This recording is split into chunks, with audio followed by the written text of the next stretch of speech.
I saw that it was going to get down to 7 degrees and the temperature actually went down to 4 overnight. And I'm actually not sure how many of my plants will survive. In this video, I'm going to take you through from start to finish how I set up all of these mini low tunnels behind me and the way that I layered them to keep my plants safe, and some of the struggles that I've had my first time trying to grow plants throughout the winter. And I'm going to take you through all of that in this video.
Now face right there, okay? Can you hold it?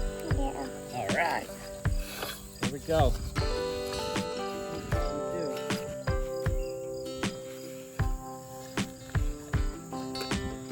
Okay, you're on. Ready? Yeah.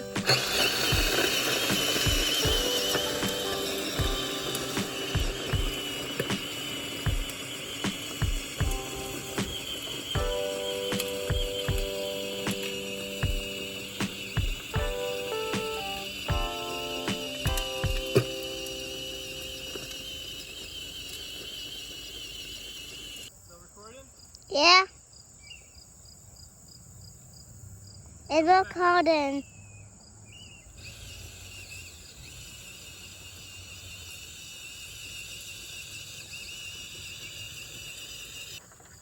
How's it look? Good. And this one. All right, I'll do this one.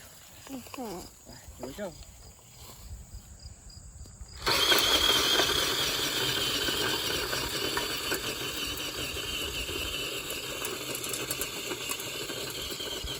This is my paper pot transplanter.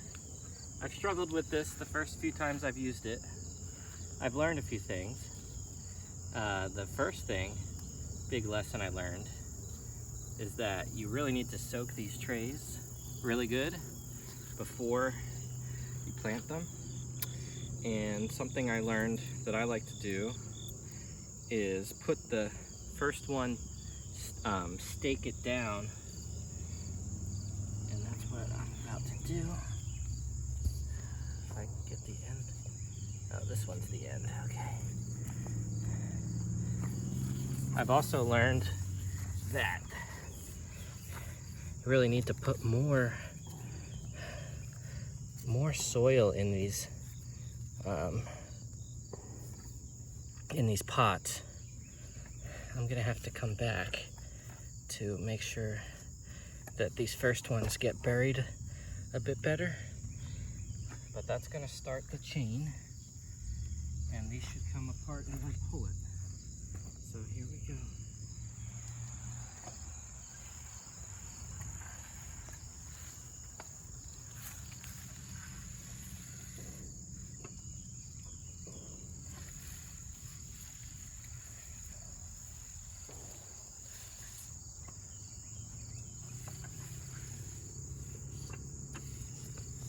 Good.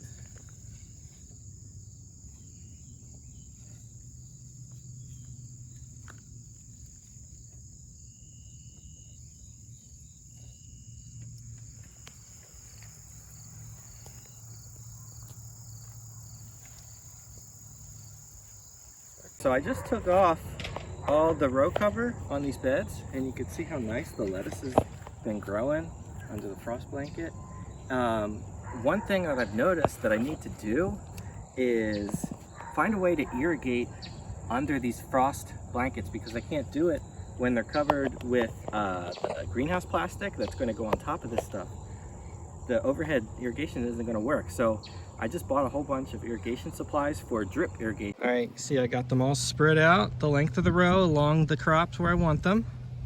But we have these ends. These need to be tied off so that the water just doesn't spout out here. Easiest way to do this, really good duct tape. This is Gorilla Glue duct tape. I'm just gonna pinch off the end, fold it, and tape it. You'll see. I didn't show that, but I just folded this twice over. Two folds, and then tape it shut, and this will not leak. I'll do the same thing. You just fold it like this, and tape that, and you're shut, and it'll start dripping just how you want. Just turned on the hose line timer, and there we go. See that slow drip coming out right at the roots. Okay, so here is how I put all the plastic and row cover over these tunnels. So the first thing that I do, see, I have 2 layers here now, but you just start with one. And the first layer is the frost blanket, and I tied this up really tight. Not really tying it up, I just used a brick to basically scrunch up both sides and then hold the weight down on this side, and then pull the frost blanket all the way to the other side. There's a crease in the center of it, and you want to make sure that it's over the top center, obviously, so it's centered and no sides are lifted up off the ground.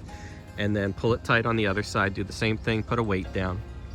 And then we have these bungees that go under these little loops here, and the bungee goes over to the other one, and it holds the plastic really tight, and you can see the frost blanket is just staying down. It's kind of acting like an insect netting. Look at the lettuce inside here, ready to go. But it's holding the covering very tight. I can still lift and lower the plastic as I need to, but it holds everything so tight, and it's just really nice. We've had some windy days and nothing seems to move at all. So this is a big reason why I wanted to get these tunnels, because I just like the system of how that bungee cord really holds this tight. I've tried to do it more DIY with my own homemade tunnels, and it just doesn't work, and the plastic just wants to blow away. So these tunnels are awesome. If you have a large garden in your backyard, kind of like this, you might want to look into these. Can be kind of on the pricier side, I think, but I think they're worth it. So definitely worth it for the season extension and not having to worry about all of your plastic blowing away.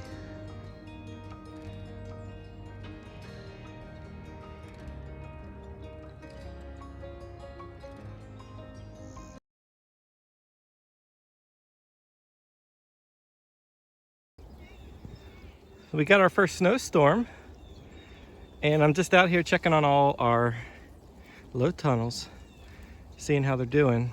I have spaced the posts about 7 feet apart. I could have done a little bit closer spacing. I've noticed there is some sagging in the center, and I'm just coming here and basically shaking all that stuff off so that it doesn't try to collapse on itself. This is a very wet and heavy snow. Yeah, this is. So I'm just coming through, shaking all that off. Everything looks pretty good under the tunnels.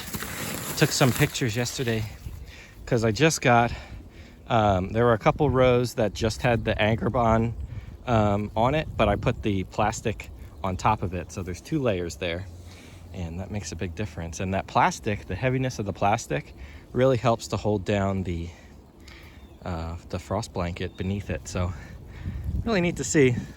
It's gonna take me a while to go through and just, I have 18 rows here right now that have the plastic and the Agrabah. And there's rows back there that just have Agrabah. They're more cold hardy. Things like spinach and kale. I didn't put the plastic on those, but all these do. So I'm gonna shake all off, but they're looking really good. Everything looks really good. So I am happy right now. Early in the fall, we had an extended warm spell that went into, I want to say, mid-November. We had some really warm temperatures, and my lettuces, that's mostly what I'm growing under these tunnels, is Salanova lettuce for a local grocery store. And they were doing fantastic. But the problem is that grocery store actually didn't open on time, and I didn't have any other outlet really to sell my salad mix. So even though I had a lot of salad mix ready to go that looked beautiful, the most perfect salad mix I've ever had, because of the fact that they weren't open, everything just kind of went to nothing, and they ended up getting attacked by aphids and dying, and that was really sad. I still have a ton more of successions of plants in all of these tunnels, but an issue we had was the temperatures actually went below what the weather said the temperature was going to get down to. I saw that it was going to get down to 7 degrees about 2 weeks ago, and the temperature actually went down to 4 overnight. And these are not set up to keep my plants really healthy or alive at that temperature. So I noticed a lot of frost damage, and I'm actually not sure how many of my plants will survive. Here, under this tunnel here, you see a lot of frost damage. These should have been full-sized by now. Things are not growing, they're just trying to stay alive. But things are still alive under here, but there's a lot of frost damage. Here is some of my Salanova lettuce. It's clearly still alive. And there's a lot of weeds in here for some reason. But a lot of this has had damage from the frost. My plan is to actually come through and do a cut of all of these, a really clean cut, because what will happen is, as the sun hours increase, we'll start to get more growth out of these plants. And I want a clean regrowth into February and March as we start to get warmer and longer daylight hours. You can clearly see the 2 layers here, outer plastic and inner frost covering. And we've got some younger seedlings in here, still looking pretty alive. That's good to see. And this row, some of these are looking still alive, but struggling a little bit. Something interesting I've noticed here is I have 15 rows of tunnels here, and I noticed some of the outer rows, like ones right behind me here, have a little bit more frost damage than the ones actually in the center, because a lot of the wind, I think, is blocked from the other tunnels on the outside rows, that it's actually maybe slightly warmer microclimate in the center rows of the market garden here. So find that kind of interesting. But obviously the ideal way to do this would to have an actual high tunnel, which I wasn't able to afford yet for the farm. But the cool thing about these low tunnels is they'd actually be perfect to set up inside of another high tunnel, and that would create zones even warmer than this if I will do that once I do that in the future. And I'm excited about the possibilities of what you could do in just one, 14 or 16 foot wide by 50 foot high tunnel. Grow so much food in a tunnel like that, especially with more of these low tunnels inside of that high tunnel. So there's the front area of the plot, and here's the back area here. I have a few more rows, maybe 5 rows here, 6 rows, and these just have the row frost blanket coverings, not the plastic, because I actually didn't have any more plastic. So what I put under these rows, if I can even get to them, I don't want to rip this because it's actually really easy to rip this covering, especially when it's frozen to the ground like this.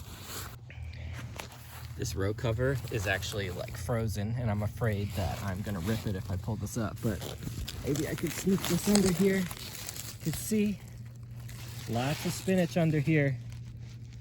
Maybe the most cold hardy crop that you could grow.